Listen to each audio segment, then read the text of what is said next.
Hey guys, like Dr. Clay Ballard here.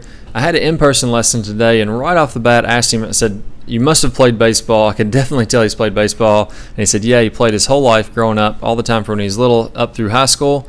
And this is the same thing I see from all you baseball players out there. You got this elbow flying away from your body, just as Manny Ramirez does here on the right side of the screen, as you would if you're playing baseball. Great move for baseball. Helps you build up some power and drive through the ball. Not so great for golf. It can cause a lot of problems. So you'll see here on the left side of your screen, as he swings back to the top, this is the only way his elbow is going to be able to bend if he has it sticking out away from his body. So that club is getting across the line because of this. Now you can see his elbow sticking out, and this club is pointing over to the left rough. This is called an across the line position.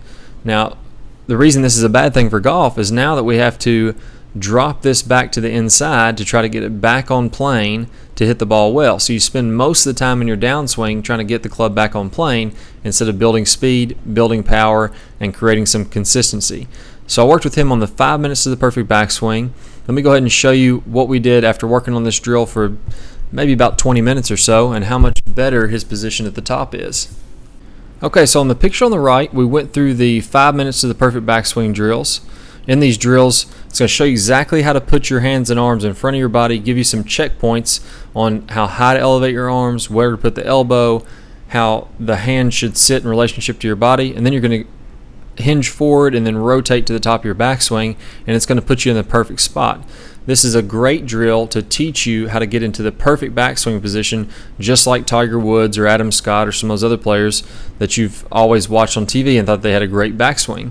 Now, the changes you'll see here is now that he has his right elbow is now pointing down toward the ground instead of out behind his body. You can see there's definite difference there. Now his club is much more on plane. If you look at the plane of his club, it's in a much better position as opposed to the plane he was at before, and he's in a much better position to start his downswing so that he can build speed right away instead of spending his time trying to get back on track, trying to get back on plane. So the 5 minutes of the perfect backswing is going to show you all that. What I'll do is I'm going to attach a short clip of the 5 minutes of the perfect backswing after this video, and then there's going to be a link that pops up in the bottom right toward the end of this video, or a link in the description. You're going to be able to watch that video for free if you click that link. Now, a couple other things that you'll notice is not only has his hand and arm position gotten better, the club is also in a position in relationship to his torso. So if you're looking at the butt end of the club here, you can see that now the butt end of the club is just outside his right shoulder, whereas here it's much too far behind his body.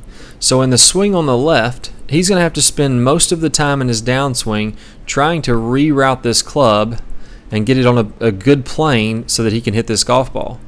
Now on the swing on the right, he's already in a good position to hit the golf ball. He's going to be able to build some speed right away and to be able to hit that ball very, very well consistently. So he's not going to have to spend a lot of his energy trying to get the club back on track. So you can see the positions are similar in the left and the right, but he got there in a much easier way, much more repeatable way on the right. Plus he can spend the time that he was rerouting the club, building speed so that he can hit the ball farther and more consistent. So here's the preview of the 5 minutes of perfect backswing. Like this video, post your comments. I'll keep some more videos coming. Be sure to click the link in the bottom right so that you can see the full video that'll walk you through step by step how you can fix your flying elbow once and for all. Once you've mastered the setup and the takeaway, it's time to get us all the way to the top of the backswing. If you haven't mastered the setup and takeaway yet, you're not ready for this video. Do the right thing. Master the takeaway first, and then come back for this video once you've mastered that piece, because you need to have a perfect takeaway to set up a backswing to make it simple to get to the top in the right positions. I'm going to walk you through the exact same progression that I use when I teach students in person so that you can get the exact same experience and understand exactly how you need to work through the backswing to get into a perfect position at the top every time without any problems.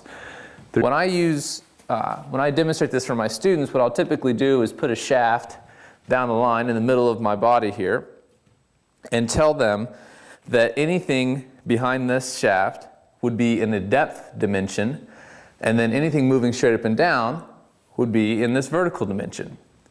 Where most people go wrong with the backswing is that they try and move their arms and club into this depth dimension.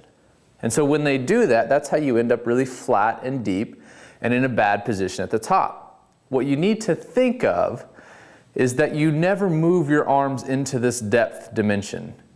All the arms are doing is moving in this vertical dimension. You're here, and your elbow just moves out a little bit. That's where that little bit of rotation of this part of your arm comes in. A lot of you will find that it's really normal for you to get here and your elbow pit wants to face back at you. As we get into the rest of the backswing, what we'll see is that as I'm going back, I want that to face away from me. And at this point, it should feel like it's facing the sky. It should never feel like it's rotated in. If it's facing the sky, my elbow can fold up. If it's facing this way, my elbow is going to fold in and move out away from me and get that flying right elbow. So it's important to keep that elbow pit facing away, and now we're in a great position at the top. Okay? So that's the first piece. If you do this correctly, you take the time to go. Now it's time to take action. Don't let another year pass and still be frustrated with your golf game. This is your year to beat all of your friends. Go to the description below and click the link to sign up for your free membership. It will never cost you a dime, and you'll receive over 2.5 hours of detailed, eye-opening video lessons. Plus, you will be able to see the remainder of this video, only available if you click the link on this particular video. Be the first of your friends to join our 40,000 plus free members. We look forward to having you on our team.